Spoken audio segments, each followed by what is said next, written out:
again, we were overconfident with Scotland. And Mm. look what Czech Republic did to Scotland.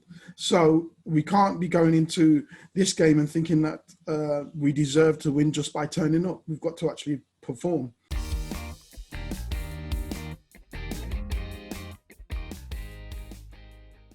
Well, it's already been a great Euro 2020, but with things about to change up a gear, here to talk all things England, a man for whom your former international side could perhaps do with a few of your goals right now. Welcome, Emile Heskey. Thank you for having me. Emile, England have beaten Croatia to 0. Recent World Cup finalists. They haven't conceded against Scotland, who, to my eyes, played really well, and yet the supporters on Friday night in Wembley Stadium saw fit to boo the team. For you personally, is it glass half full or glass half empty? Positives, negatives, which way are you seeing it right now? I always look at positives, to be honest with you. At the end of the day, when you're not conceding goals, at least things are going well.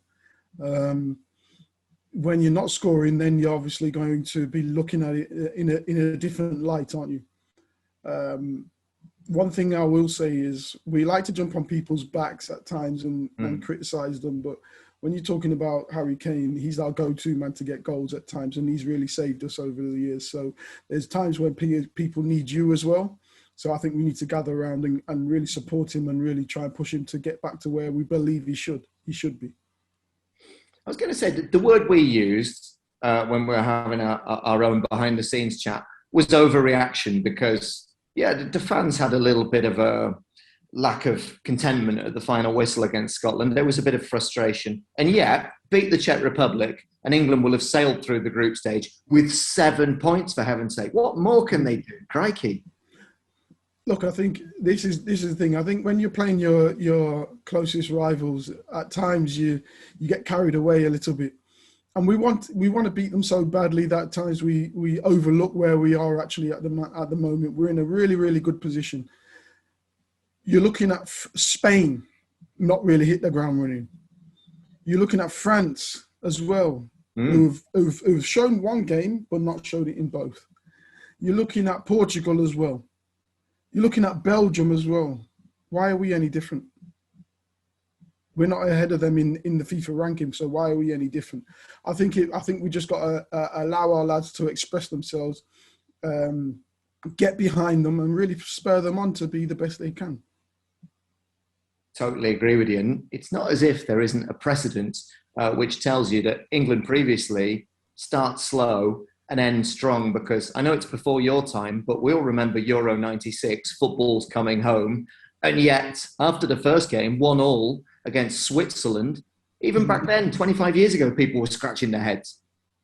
Yeah, 100%. Again, and we've had a winner on our first game this time. I think it's the first time in the Euros ever.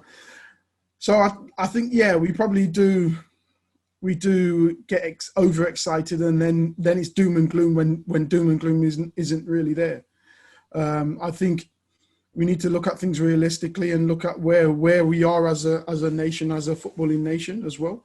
The names I spoke about before, I would think that they're ahead of us, especially in the way they play, and especially in the understanding all of their players have. When I look at Harry Kane, I look at a lad that for his Tottenham sides having 6, 7, 8 shots a game, and in this England side he's having probably 1 or 2, and he's probably got to get the Tottenham a little bit more direct in the way they play towards him. As in England, they want to play this more expansive football and probably doesn't get involved as much.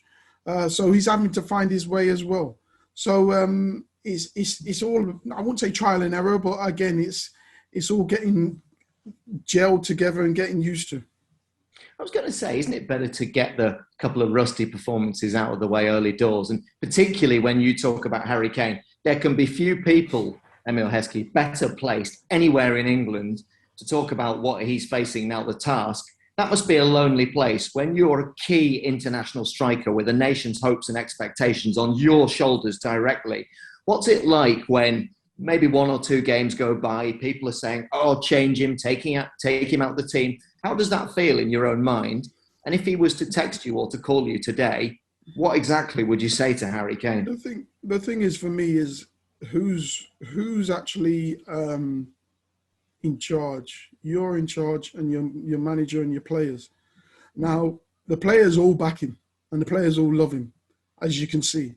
The manager backs him, so he's got to take that in his head and know that he's still worthy of his position where he is right now. He like you're saying, who's better positioned right now to score goals for England? Who's dug England out of the quagmire time and time again, and now we're gonna all of a sudden jump all over him when he's having a little bit of a barren spell. When we say little bit of a barren spell, we're talking 2 games. Mm-hmm. We're talking 2 games, 90 minutes. That's all we're talking. He goes and scores in the next game, and we've all forgotten about that. And this is the nature of the beast at times. But I think we still need to get behind all our players, and especially Harry Kane, because again, he's dug us out of a hole time and time again. But is it fair to say you can relate, having heard the same kind of remarks and comments and read the same headlines that he'll be seeing now? Again, relate. I can relate, but he's got to believe in himself as well. Believe in himself. I believed in myself. I didn't need anyone to tell me, yeah, you had a good game, or yeah, you didn't do this. I knew myself. So he's got to believe that himself. Yeah, if he spoke to me, I would be showing him what he's good at. I'd be showing all the clips of the goals, that the 20 to 30 goals he scores in a season. You know, I'd be looking back at all his other England goals and showing him. He doesn't need anyone else to be patting him on the back. He knows he's good enough, and he knows that he can score goals. And something else you mentioned, Emile, that I think is fascinating. You talk about other teams who maybe haven't quite hit full stride and full ramming speed just yet. One of those is France. They've brought Karim Benzema back into the fold after 5, 6, 7 year absence. He's not quite found his identity in the team yet.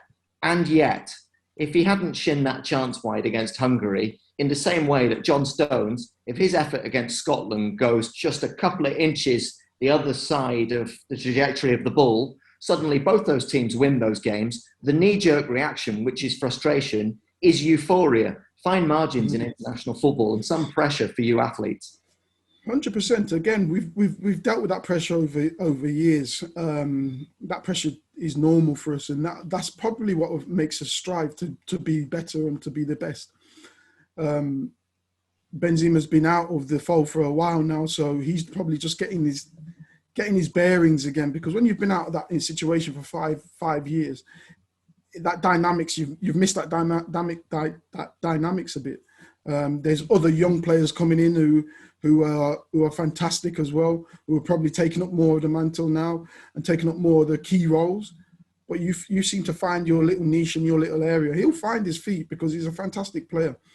They have missed someone like him for years, to be honest. They have, but even though they've been winning, but they have missed someone like him for years because, again, what he actually brings in the structure of the way they like to play football. So in the same way that they perhaps just got to have a little bit of exercise, a little bit of patience for him to come back into the kind of form internationally that he's capable of for his club, would your message to England fans be simply relax, it'll come, the manager knows what he's doing, these are top, elite, brilliant players, and just a little bit of patience and the performance will come? Yeah, 100%. A little bit of patience and a little bit of belief, and the performance will come. Like I said, they've done it before. We always do it in qualification. We just got to take that belief and that know-how into these games in the tournament, and I believe it'll be coming. And as for that Scotland game that prompted these criticisms and frustrations, did you think that actually Scotland were very good and maybe should get more credit from the English press? Or was it that England were too lethargic and a bit cagey? Again, I think Scotland played the key role that they knew they could. They were fantastic in the way that they approached the game. We knew they were going to approach the game like that. We knew it was going to be tough. We knew the energy levels were going to be super high. And we just couldn't figure it out. Why? I think it was quite slow in the way that we played. And at times we need to quicken it up. But you've got to take your hat off to Scotland, who played the ideal game, and were fantastic doing it. To that end, Emile, looking forwards, Wembley Stadium, Tuesday night, the Czech Republic, a team we know are dangerous, but England so far, I suppose one thing you can say is they've been quite safe in some of their team selections. Two more traditionally holding players selected in the midfield. Is it now time to take off the handbrake, remove the shackles, and say from the start, and one name in particular is Jack Grealish, who is a more expansive, fluid, attacking player who might change the dynamics of the game? Is it time to take the handbrake off? Look, I would love to see Jack in the team. Again, we spoke about it in the first game. I thought Jack should have played, but I thought Gareth played a masterstroke having Phillips in there who does play holding, but he's got the ability to get up and down. So he gives you something different as well. So we say it's two holding, but it's actually not two holding. We can actually get people forward. But I would love to see Jack playing, and because again he gives you something different on the ball. Where when you're talking about people driving with the ball and pulling defenders out of their positions, because he can actually go past players. Once you go past someone else has to attach to that player, and he's got that ability to go past 1, 2, 3 players at times. So you're pulling defenders all over the place, and I think it's about time. We do unleash him and see and allow him to progress. Allow us to progress into the later stages.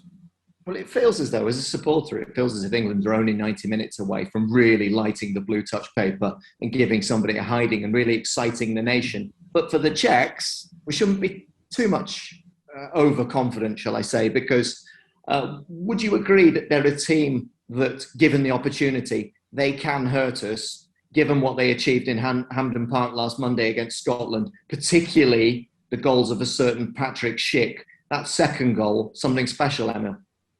Look, I think, again, we were overconfident with Scotland. And look what Czech Republic did to Scotland. So we can't be going into this game and thinking that we deserve to win just by turning up. We've got to actually perform. And like you're saying, I think we are one good performance away from giving someone a hiding. We can create chances because we had fantastic players who are so dynamic and so direct with the ball. It's just about playing at speed, because a lot of our players are about that pace and the directness of their balls. So it's about getting the pace up on the play. Emile, penultimate question, if I may, but it's a complex one. And you talk about directness. Well, this isn't direct because there's so many permutations and bits and pieces flying around. But I know that your perspective on this is valuable. Would you prefer, and should England even be considering the permutations as they did 3 years ago in Russia, of finishing first or second in the group? And where I'm going with this is the precedent. Southgate made 8 changes against Belgium. He finished second in the group. They lost 1-0. But because of that, in the same way that water charts the path of least resistance, England ended up playing Colombia and Sweden and got all the way through to the semis. On this occasion, of course, if they finish first, they might well end up with Portugal or Germany, followed by Spain, Holland and France. Whereas if they finish second, it might be Sweden next. What's your take on that? It's tricky, isn't it? It is a tricky one, but again, it can never. Does it ever play out like that? You know, and can you ever play it to that way? You would always want to go. If you're asking me about France or Sweden, it's a non-starter, really, isn't it? You know, but again, you're in these tournaments to perform, and if you don't put yourself up against the best, how are you supposed to know? So bring on the best and let's have a go. So therefore, go to Wembley Stadium tomorrow night, win the match, go through as winners with the confidence and momentum that brings, and the confidence and the belief that we can go all the way. And actually, it might be a total misnomer, Emile, because although it might be Portugal or Germany, they'd have home advantage at Wembley Stadium for all but one game as group winners. And then you've mentioned some of these teams that haven't quite got going yet. It might well be a path to the final of Spain, then Holland, both of whom, I think probably based upon what we've seen so far, look at least challengeable, if not eminently beatable. I think we go into any game thinking that we can beat any team. Spain created a lot, had a lot of possession, but really haven't done much with it. I wouldn't say I said they created a lot, but they created a lot of movement and everything, but not really clear-cut chances. Holland have fantastic down the wings, really quick, but can be got at. Their defence is, I think, is a little bit aging and in Blind, and if you get him down that side, you can always create something. Therefore, crunching all of that together in some sort of instant bookmakers.co.uk algorithm, Emile Heskey, England, Czech Republic, Group D, Wembley Stadium, 8 o'clock, Tuesday night, score prediction, and as well, to accompany that, a first goal scorer, please. I'm going to give it Harry Kane first goal scorer because I want him to go and score. I believe that he's a confident lad and he'll go out there and want to score. So whether it be a penalty or whatever, I believe he will get his goal. 2-1 England. 2-1 England, full steam ahead, the knockout stage. As winners, and we'll see who lies in wait. Emile Heskey, as ever, it's been an absolute pleasure. It's been a great tournament so far and great to have you on board. Thank you. Thank you very much. Thank you for having me.